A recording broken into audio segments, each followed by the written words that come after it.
Bien, somos el equipo número 5 conformados por Pedro Montes Fernando, Oleana Carolina, Ponce Leiva y Celsin y Kep Cruz Goretti Karenina.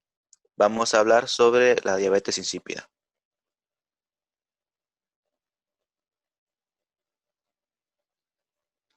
Bien, la diabetes insípida se define literalmente como la excreción de gran volumen de orina que se va a presentar hipotónica, diluida y sin sabor. Los pacientes se presentan con polaquiuria y la mayoría de los adultos suele tolerar esta polaquiuria sin quejarse hasta que ésta excede de 3 a 4 litros por día. A pesar de que se llama diabetes, eh, no tiene nada que ver con la diabetes mellitus, ya que no tiene nada que ver con el nivel de glucosa en la sangre, sino más bien se relacionan por los síntomas que presentan, que son la polifagia, poliuria y polidipsia.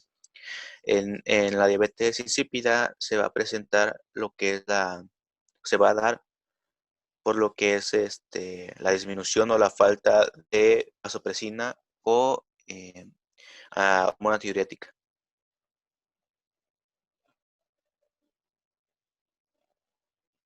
Bien, comenzamos con la etiología.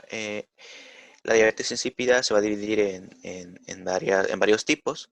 La diabetes insípida central va a ser causada por traumatismos, tumores o enfermedades hereditarias, que vamos a ver más adelante. La diabetes insípida nefrótica, que se puede dar por defecto en los túbulos renales, ya sea por mutaciones o por deformaciones.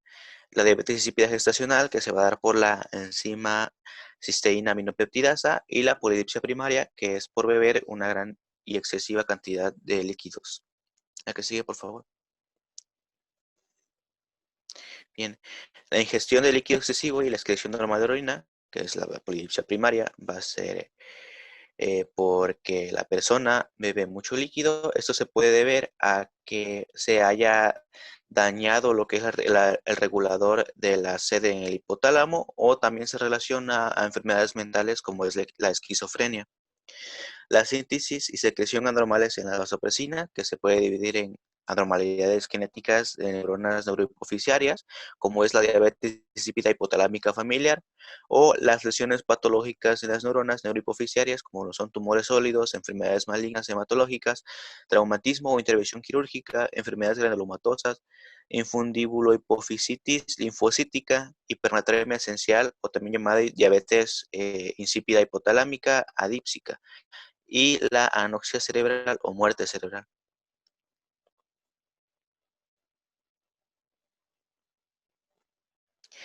El metabolismo aumentado de la vasopresina en el embarazo, como ya lo dije, está dado por la proteína cisteína aminopeptidasa, la cual va a degradar lo que es la vasopresina. Por lo tanto, va a haber orina muy diluida durante el embarazo. Em, Y también la respuesta a órgano terminal disminuida a la vasopresina o diabetes insípida nefrótica, que se va a dividir en diabetes insípida nefrótica congénita, que se da por mutaciones, como lo son mutaciones en los receptores de la vasopresina o mutaciones en los conductos de aquaporina 2. Y también lo que es la diabetes insípida nefrótica adquirida, que es más que nada de formación en el riñón, lo que va a impedir la recepción o la captación de lo que es la vasopresina. La que sigue, por favor. Ahora hablaré de la fisiopatología.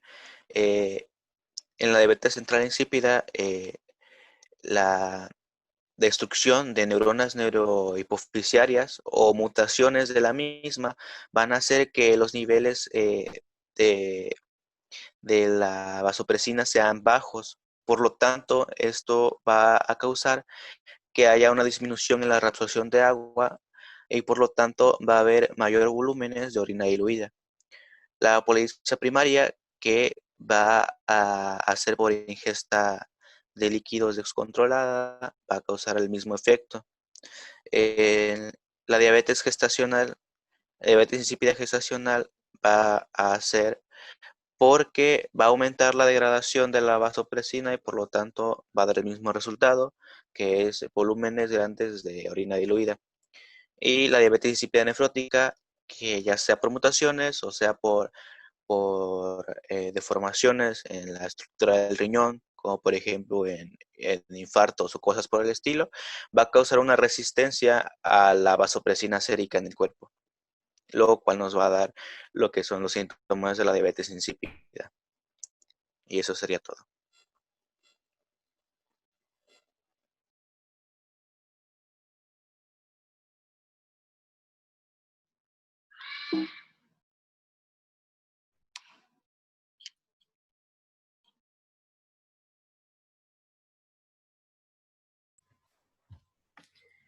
Ok, el examen físico puede presentar mucosas hipocoloreadas.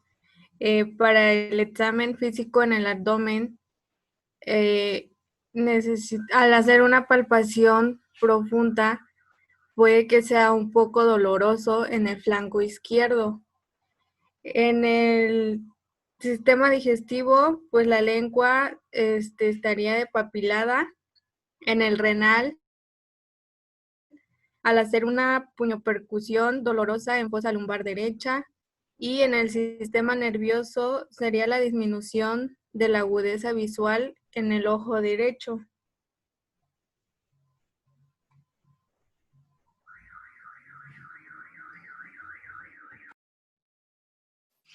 Bueno, en cuanto al cuadro clínico de la diabetes insípida, su clínica se va a manifestar por un cuadro de poliuria y polidipsia crónica, lo cual es pues el exceso de micción. Esto no respeta día, hora, noche, no respeta hora, y una polidipsia crónica. Esto, en caso de que el déficit de agua no pueda ser controlada, también se puede desarrollar un cuadro de deshidratación que también puede estar asociado a lo que son las hipernatremias. Y esto a su vez nos puede dar síntomas neurológicos como son la cefalea, fatiga, también hay pérdida de peso y hay vómitos. Pues bueno, ya como habían mencionado, se va a clasificar la diabetes insípida en lo que es la diabetes insípida central, que va a ser pues un déficit de secreción de la hormona ADH, la diabetes insípida nefrogénica, que va a ser cuando la falla y una resistencia a la acción de la ADH a un nivel renal, y la diabetes insípida gestacional, que es rara, pero va a ser un cuadro producido durante la gestación donde va a haber una degradación metabólica placentaria de la hormona ADH. Y pues bueno, específicamente para la insípida central, la clínica, pues van a ser para las dos la clínica poliuria y polidipsia de ley, pero en la insípida central va a haber una disminución o un déficit de la hormona como tal, y en la nefrogénica puede estar alta o puede estar baja los niveles de ADH, porque estamos hablando de que ya es un fallo renal.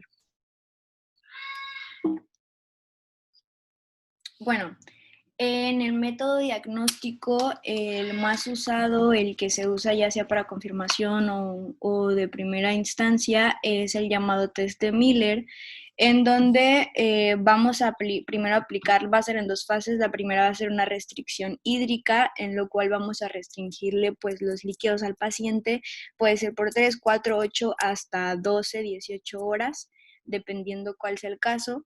Y pues bueno, en la primera parte tenemos que, si aplicamos una restricción hídrica y vemos que nuestro paciente tiene la osmolaridad urinaria más alta que la osmolaridad plasmática, recordando aquí les puse cuáles serían los valores normales de una osmolaridad urinaria, sería de 300 a 900 miliosmoles por kilogramo. Entonces, bueno, si nuestro paciente después de la restricción hídrica tiene aumentada su osmolaridad urinaria, estamos hablando de que aquí vamos a ver si realmente está funcionando bien el organismo, está produciendo ADH, pero solo necesita como un impulso, o sea, algo más de hormona. Entonces, por eso es que se inyecta la hormona ADH, que sería la segunda fase del test de Miller. Y comprobamos si inyectando el ADH la osmolaridad, la concentración de la orina aumenta menos del 9%, estamos hablando de que aparentemente es un paciente sano, no es diabetes insípida como tal, solo sería una polidipsia primaria, sería una normalidad. Pero en cambio, si el paciente presenta después de la inyección aumenta su concentración más del 9%, pero menos del 50%, ya estamos hablando de que es una diabetes insípida central parcial. Y en cambio, por el otro lado, nos dice que si después de aplicar la restricción hídrica, nuestro paciente no aumenta su concentración de orina y sigue por debajo de la osmolaridad del plasma, igualmente se le aplica la inyección de hormona ADH y aquí vemos, igual se clasifica, si al aplicarla totalmente sube más del 50%, aumenta la concentración de la orina, estamos hablando de que el organismo no está generando nada de hormona ADH y al momento de inyectarlo fue que vimos el cambio y aquí va a ser una diabetes insípida central. ¿Cuál sería la diferencia de la central y parcial? Que pues bueno, aquí en la parcial estamos hablando de que sí, algo funcionaba, pero necesitaba como un estímulo, en este caso fue el ADH, pero está funcionando aparentemente normal. En cambio, la central total no está secretando nada de hormona ADH. Y por el otro lado, si vemos que al inyectar la ADH, la concentración de la orina sigue igual, no aumenta, estamos hablando ya de que sería una diabetes insípida nefrogénica y esto ya sería un daño renal. El diagnóstico de certeza es posible determinar si hay una poliuria verdadera al medir la producción de orina de 24 horas, pero la recolección de este es poco conveniente. Entonces tenemos dos diagnósticos: las pruebas de deshidratación, que estas, después de excluir otras causas de poliuria, el diagnóstico de diabetes insípida se logra mediante estas, y las cuales deben efectuarse en un ambiente controlado, y los estudios de imágenes en diabetes insípida, ya que los estudios de imágenes del hipotálamo son muy importantes para el diagnóstico de este. Ok, para el tratamiento, empezamos con el tratamiento farmacológico, que sería la desmopresina subcutánea o endovenosa. La dosis inicial sería de 1 a 2 microgramos y sería más para pacientes incapaces de mantener ingesta oral de líquidos o diuresis superiores a las entradas de líquidos. Otro tratamiento sería los preparados hormonales, que existen preparados para administración por vía parenteral, intranasal u oral. La sobredosis de desmopresina podría causar síntomas de síndrome de secreción inadecuada de vasopresina. ¿Le pasas, por favor?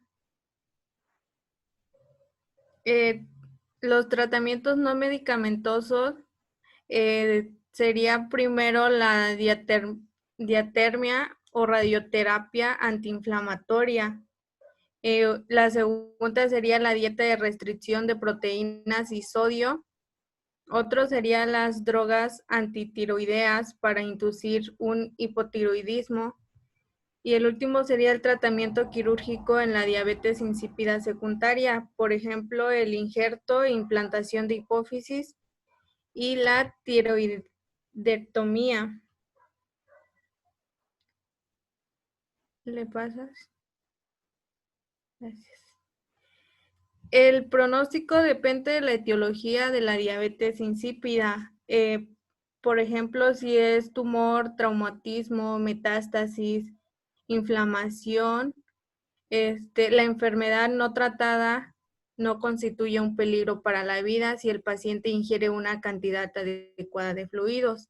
Los pacientes inconscientes tras un traumatismo craneal o después de una cirugía del sistema nervioso central, así como los pacientes con trastornos de la sensación de sed a consecuencia de lesiones del centro hipotalámico de la sed, requieren una atención más especial.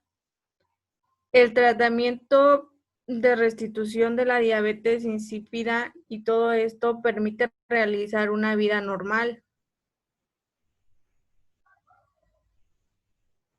Siguiente.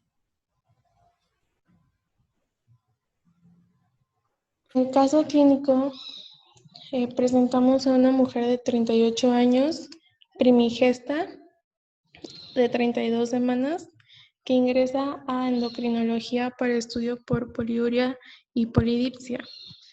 Durante la anamnesis, la paciente refiere un cuadro de 3 meses de evolución con aumento progresivo de sed y aumento de diuresis tanto diurna como nocturna.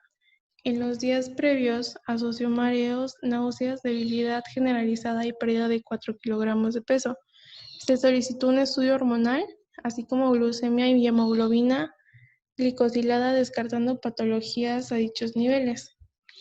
Se realizó un test de restricción hídrica durante ingreso, siendo estrictamente monitorizada por 3 determinaciones en orina y sangre en el mismo día.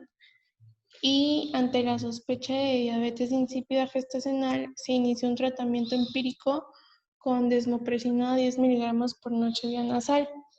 Y durante toda la gestación, el feto presentó un crecimiento acorde a su edad gestacional.